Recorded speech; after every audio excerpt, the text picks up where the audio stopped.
मेरे छोटे छोटे बच्चे थे। मुझे कहीं भी नौकरी नहीं मिल रही थी। इसलिए मैं मजबूर होकर मर्द का भेष बदलकर ड्राइवर की नौकरी करने लगी। मेरे मालिक बहुत ही अच्छे थे। रोज मुझे रास्ते पर बातें करते जाते।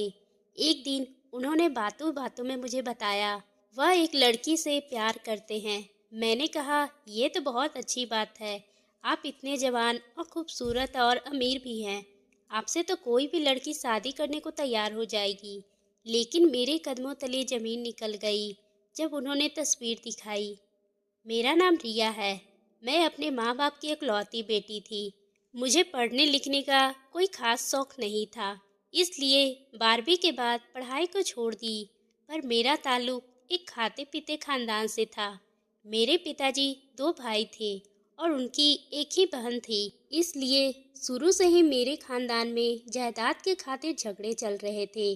पापा सारा दिन अदालत के चक्कर खाते थे क्योंकि मेरे चाचा और बुआ दोनों हमारे हिस्से की प्रॉपर्टी हड़पना चाहते थे। मेरे वक्त कुछ इसी तरह गुजर रहे थे कि मुझे खबर मिली कि मेरी सबसे अच्छी दोस्त मानसी की शादी है। मानसी के घर वाले बहुत ही अमीर थे और मानसी ने स्पेशली मुझे अपने फंक्शन में बुलाया था। मैं उसके मेहंदी के फंक्शन में गई तो घर आते वक्त काफ़ी रात हो गई थी कि रास्ते में एक तेज रफ्तार से गुजरती हुई गाड़ी मेरे पास रुकी और किसी ने मेरे मुंह पे कपड़ा रखा और मैं बेहोश हो गई। मेरी आँख खुली तो अपने आप को एक तय खाने में पाया जहाँ पहले से ही कुछ लड़कियाँ मौजूद थी। ये एक बड़ा सा कमरा था जिसे मुझे समझने में ज़्यादा देर नहीं लगी। यह एक कैद खाना था। यहाँ पर छोटे छोटे बच्चे भी थे और कुछ जवान लड़कियाँ भी थी।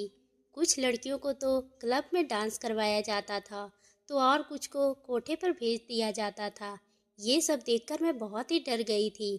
मुझे अपने साथ साथ अपने माँ बाप की भी फिक्र हो रही थी। मेरे बिना उनका तो रो रो कर बुरा हाल हुआ होगा। सभी लड़कियां रो रही थी और बच्चे भी रोए जा रहे थे। मैं एक बच्चे के पास बैठी। वह बच्चा मुझे बहुत ही प्यारा लगा। मुझे उस बच्चे पर बहुत ही तरस आया। उसे देखकर लगा कि वह गुस्से में जमीन की तरफ घूर रहा है और सोच रहा है मुझे यहाँ से निकलने का रास्ता मिल जाए। मैंने प्यार से उस बच्चे के सर पर हाथ रखा और कहा, तुम इन लोगों के हाथ में कहाँ से आ गए? मेरे सवाल करते ही वह बच्चा रोने लगा। तभी कुछ लोग वहाँ पर आए और सभी को डराने लगे और कहने लगे, चलो तुम लोगों को कहीं और जाना है। कुछ लोगों को वो कहीं और लेकर चले गए। मैं इस अंधेरे कैद खाने में सूरज को देखे हुए बहुत दिन हो गए थे। कुछ पता ही नहीं था कि कब सुबह होती और कब शाम। यहाँ पे मौजूद लोग नशे के आदी भी हो रहे थे। एक दिन मुझे भी एक दूसरे कमरे में ले जाया गया। यहाँ पर मौजूद एक लड़के ने मुझे एक इंजेक्शन दिया। अब रोज यही होता था। कब मैं इस नशे की आदी हो गई मुझे पता ही नहीं चला। और जो लड़का इंजेक्शन देता था मैं उसके पास जाने लगी और उसे अपने मन की सारी बातें शेयर करने लगी थी। एक लड़का जिसका नाम मोहित था, वह मुझसे वादा किया था कि एक न एक दिन वह मुझे यहाँ से निकलवा देगा। लेकिन इससे पहले किसी ने उस लड़की को पुलिस के हवाले करवा दी थी। इसी तरह वक्त गुजर रहे थे। एक रोज हम लोगों की निगरानी पे जो शख्स रह गया था, अचानक उसे चक्कर आ गया और वो गिरकर बेहोश हो गया था। हम सब ने इस मौके का फायदा उठाया और वहाँ से निकलकर भाग गए। उस दिन मुझे पता चला कि आज़ादी क्या होती है। अपनी जान सबको प्यारी होती है। हम सब अंधाधुंध भाग रहे थे। कुछ इस भगदड़ में जख्मी हो गए थे। मैं इतनी जोर से जमीन पे गिरी थी कि मेरा तो बाजू ही टूट गया था। लेकिन इस वक्त इस तकलीफ से ज़्यादा यही सोचती थी कि कुछ भी करके यहाँ से भागना है, नहीं तो सारी जिंदगी उनकी उम्र कैद में रह जाऊंगी। और बड़ी ही मुश्किल से जान बचा के वहाँ से निकली। रात काफ़ी हो गई थी। सड़क पे आती जाती गाड़ियों को रोकने की कोशिश करने लगी, लेकिन रात के इस वक्त कोई भी लिफ्ट देने को तैयार ही नहीं था। मैं पैदल वहाँ से चलना शुरू कर दी, लेकिन 2 दिन से भूख की वजह से मेरा चलना मुश्किल हो गया था। कुछ दूर भागने के बाद मैं वहीं गिरकर बेहोश हो गई थी। जब आँख खुली तो हॉस्पिटल का वार्ड था। मैंने देखा मेरे पास एक डॉक्टर था और 2 पुलिस वाले खड़े थे। मुझे होश में आते ही पुलिस वाले मुझसे पूछताछ करने लगे। मैं डर गई थी कि कहीं इस मुसीबत से निकली हूँ दोबारा उसी में न फंस जाऊँ, इसलिए मुकर जाना ही बेहतर समझा। लोगों ने मेरे घर का एड्रेस दिया और मैंने देखा मेरी माँ मेरे सामने खड़ी थी। मुझे देखते ही वो चीख मार कर रोई। कुछ लोगों ने बताया कि आज मेरी माँ 6 महीने बाद ही बोली है। जब मैं अगवा हो गई थी तो लोगों ने मेरे माँ बाप को ताने मारना शुरू कर दी थी कि तुम्हारी बेटी तो बस जलन थी, इसलिए घर से भाग गई है। मेरे पिता ये सब बर्दाश्त नहीं कर पाए और फिर एक दिन वह ये दुनिया छोड़कर चल बसे।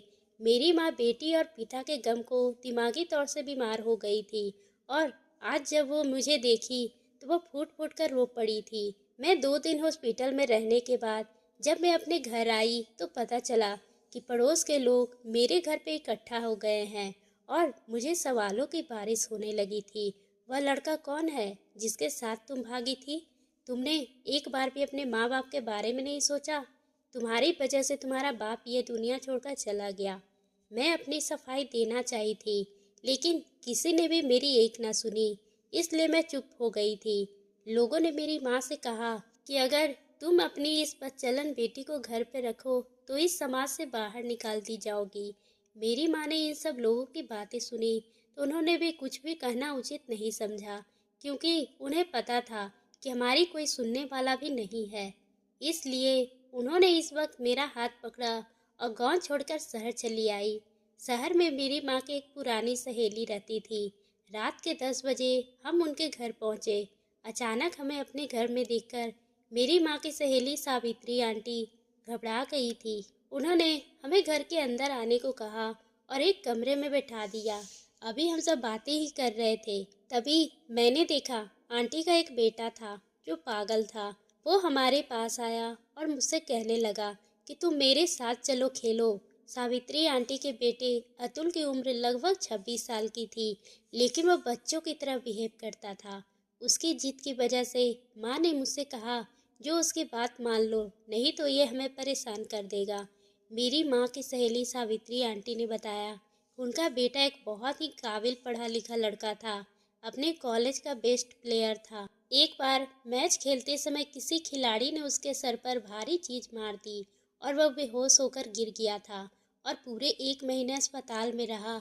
उसकी हालत में सुधार हुआ, लेकिन उसके दिमाग में एक हिस्सा खराब हो गया था, जिसकी वजह से ये बच्चों की तरह बिहेव करता है। हम माँ बेटी सावित्री आंटी के घर में रहने लगे थे। अतुल सारा दिन अपने कमरे में पड़ा रहता था, अपनी माँ से जिद करके अपनी सारी बात मनवाता रहता। अतुल मुझसे घुल मिल गया था। मेरे आने से उसे एक अच्छा दोस्त मिल गया था और मुझे ढेर सारी बातें करता। धीरे धीरे करके हमारा अच्छा वक्त गुजरने लगा था। सावित्री आंटी हम पर बहुत ही एहसान था, क्योंकि हम इस मुश्किल वक्त में उन्होंने हमें अपने घर पे पनाह दी थी। हमारे लिए यही बहुत काफ़ी था। मेरी माँ अपनी सहेली के साथ लोगों के कपड़े सिलती थी और मैं सारा दिन घर में काम करती। अतुल के पिता अब इस दुनिया में नहीं थे। उसके घर में सावित्री आंटी और अतुल ही रहते थे। कुछ दिन बाद मेरी माँ की सहेली ने मेरी माँ से एक अजीब सी फरमाइश कर दी थी। वह अतुल की शादी मुझसे करवाना चाहती थी। माँ ने जब ये सुना तो सावित्री आंटी से कहा, अपने घर में पनाह देने की इतनी बड़ी कीमत मत मांगो। लेकिन आंटी ने एक शर्त रख दी थी, या तो मैं उनके बेटे से शादी करूं या फिर अपना बंदोबस्त कहीं और कर लूं। आंटी की ये शर्त सुनकर अब तो हमें लोगों के ऊपर से ही भरोसा उठ गया था। मेरी माँ ने मुझसे कहा कि चाहे कुछ भी हो जाए, मैं तुम्हारी शादी अतुल से नहीं होने दूंगी, क्योंकि वह पागल है। हम यहाँ से कहीं दूर चले जाएंगे। लेकिन पता नहीं क्यों अतुल के साथ रहते रहते मुझे उससे लगाव हो गया था। वह चाहे जैसा भी था, मुझे वह अच्छा लगने लगा था। मैंने माँ को समझाते हुए कहा, माँ हम यहाँ से निकलेंगे तो हम मारे मारे फिरेंगे, हमारा कोई भी ठिकाना नहीं होगा। इसलिए यही बेहतर होगा कि हम लोग सावित्री आंटी की बात मान लें। मेरे फैसले पर माँ बोली, मेरी एक ही बेटी थी और कैसा नसीब लेकर आई है। हम दोनों माँ बेटी एक दूसरे से लिपटकर देर तक रोते रहे और कुछ दिन बाद मेरी शादी अतुल से करवा दी गई। मेरी शादी पर मेरी माँ बहुत ही रोई थी, पर मैं क्या करती, अपनी मजबूरी में मुझे ये सब करने को मजबूर कर दिया था। मेरे कुछ दिन इसी तरह से गुजरने लगे थे। अतुल मुझे अपना दोस्त मानता था, पर पत्नी का क्या मतलब होता है उसे बिल्कुल भी पता नहीं था। कुछ दिन बाद मैंने महसूस किया कि अतुल के हालात में दिन प्रतिदिन सुधार होने लगे हैं। अतुल की अच्छी हालात देखकर हमने उसका इलाज दोबारा से शुरू करवाया। इस बार डॉक्टर को पूरी उम्मीद थी कि अतुल जल्दी से ठीक हो जाएगा। मेरा पूरा पूरा दिन अतुल की देखभाल में ही निकल जाता, लेकिन मेरी मेहनत रंग लाई थी और अतुल की हालात में सुधार होने लगा। अब वो पहले से बेहतर हो गया था, लेकिन अतुल के ठीक होते ही पता नहीं मेरी सास को क्या हो गया था कि वह मुझसे नफरत करने लगी। मेरे पति अतुल को भड़काने में लगी रहती। इन पूरे हालातों में भी किस्मत ने मेरा साथ नहीं दिया था और मेरी माँ की तबीयत बहुत ही ज़्यादा खराब हो गई। मेरी माँ के इलाज में मेरे ससुराल वालों ने साथ नहीं दिया था और अचानक मेरी माँ इस दुनिया छोड़कर चल बसी। अब मैं बिल्कुल अकेली हो गई थी। ससुराल में रहने का ठिकाना तो था, लेकिन मेरा अपना कोई नहीं था। मेरी माँ के गुजरते ही मेरी सास का अत्याचार मेरे ऊपर और बढ़ गया और मेरे पति अतुल से कहकर मुझे बहुत सारी बातें सुनवाती। अतुल पहले तो बहुत ही बेहतर हो गया था, लेकिन वह अपनी माँ के हाथों का खिलौना बन गए थे। उसकी माँ जैसा कहती वह उसी के इशारों पे चलता। हम पति पत्नी के रिश्तों से जुड़े थे, साथ होते हुए भी हम एक दूसरे के साथ नहीं थे। हमारा रिश्ता बस यूं ही चल रहा था। एक दिन मेरी किस्मत में एक नया मोड़ लिया। अचानक मुझे पता चला कि मैं माँ बनने वाली हूँ, लेकिन अपने माँ बनने की खबर सुनकर मुझे थोड़ी सी खुशी नहीं हुई थी, क्योंकि मेरे और अतुल के रिश्ते में जो दरार थी वो हमारे आने वाले बच्चे के लिए ठीक नहीं थी। मेरे मन में यह डर था कि पता नहीं अतुल अच्छा बाप बन पाएगा कि नहीं। जो इंसान अच्छा पति नहीं बन पाया वो अच्छा बाप कैसे बन सकता है। इसी डर की वजह से मैं अपने बच्चों को इस दुनिया में लाने से डर रही थी। इसी तरह यह 9 महीने गुजर गए थे और मैंने 2 जुड़वा बच्चों को जन्म दिया। एक बेटा और एक बेटी थी। बच्चे को देखकर मेरे मन में अजीब सी खुशी थी। अपने बच्चे को देखकर मेरी ममता तड़प उठी थी और मैंने उन्हें अपने सीने से लगा लिया था। बच्चों की पैदाइश के बाद अतुल और मेरे सास का रवैया अब पहले से कुछ बेहतर हो गया था। वह दोनों मुझे भले ही ना पूछते थे, लेकिन उन्हें बच्चे से बहुत ही लगाव था और मेरे जैसी बदकिस्मत के लिए यह काफ़ी था कि मेरे कुछ दिन इसी तरह से गुजरने लगे थे। और एक दिन वह मेरी ज़िंदगी का सबसे खूबसूरत दिन था, जब मेरे बच्चों ने मुझे माँ कहकर पुकारा था। एक दिन मेरी सास और मेरे पति अतुल किसी काम से बाहर गए थे, पर वापसी पर आते वक्त उन दोनों का एक्सीडेंट हो गया और मौके पर ही उन दोनों की मौत हो गई। उनके मौत की खबर मैं फिर से एक बार टूटकर चकनाचूर हो गई थी। वह दोनों मेरे बच्चों का एकमात्र सहारा थे। ये सब सोचकर मैं सारी सारी रात मुझे नींद ही नहीं आती थी। अब हमारा गुजर बसर कैसे होगा। जो थोड़ी जमा पूंजी थी वह कुछ दिन चले और फिर धीरे धीरे हमारे घर में खाने पीने के लाले पड़ने लगे थे। एक मैं खुद भूखी रह सकती थी, लेकिन अपने बच्चों को भूखा नहीं रख सकती थी।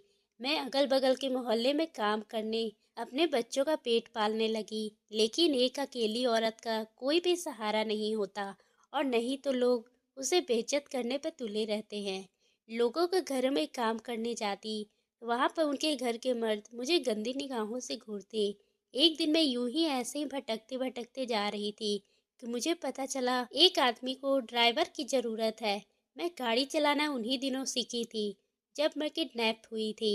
वह किडनैपर हमें ट्रेनिंग देते ताकि वक्त आने पर हम गाड़ी चलाकर भाग सके, लेकिन फिर से परेशानी वही थी।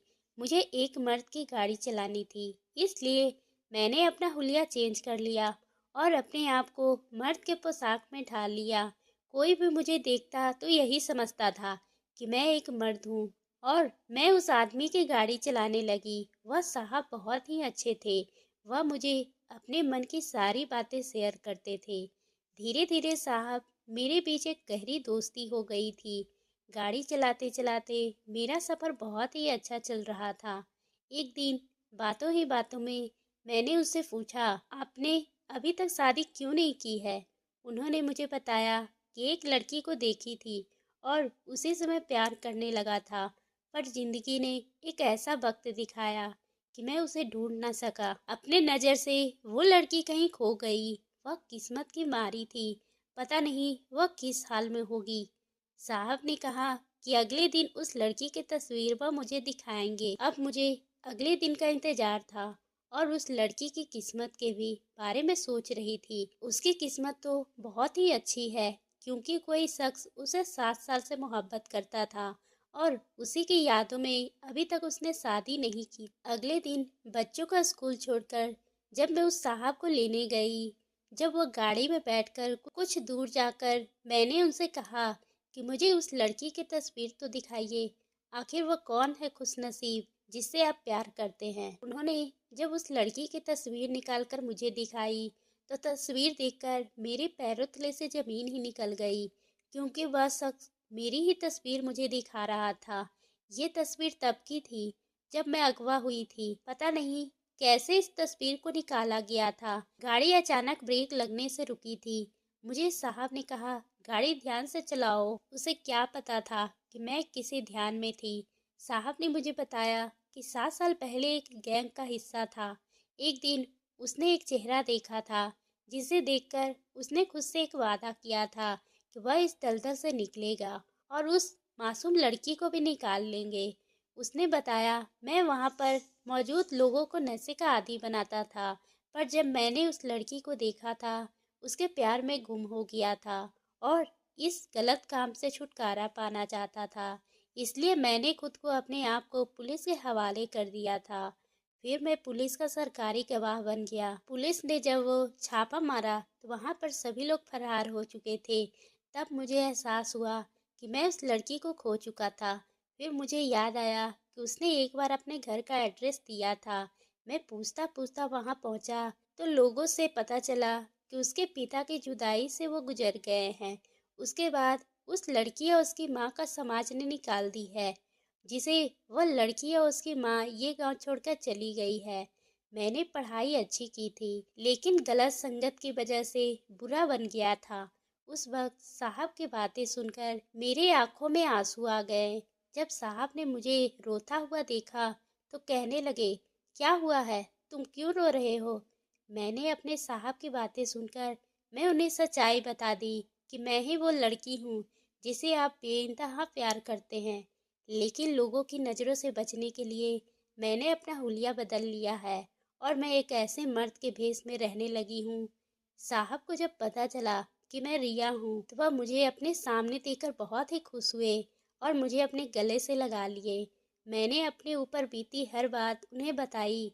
मोहित साहब ने मुझे दिलासा देते हुए कहा, तुम फिक्र मत करो, मैं तुम्हारी जिंदगी के सारे दुख को दूर कर दूंगा, तुम्हारे बच्चे को अपना लूंगा। मोहित ने बताया कि जब तुम मेरी जिंदगी में आई थी, तुम्हें देखकर मैं बुरी संगत से दूर जाकर अपनी जिंदगी को बेहतर बनाना चाहता था, लेकिन तुम भी मुझसे बिछड़ गई।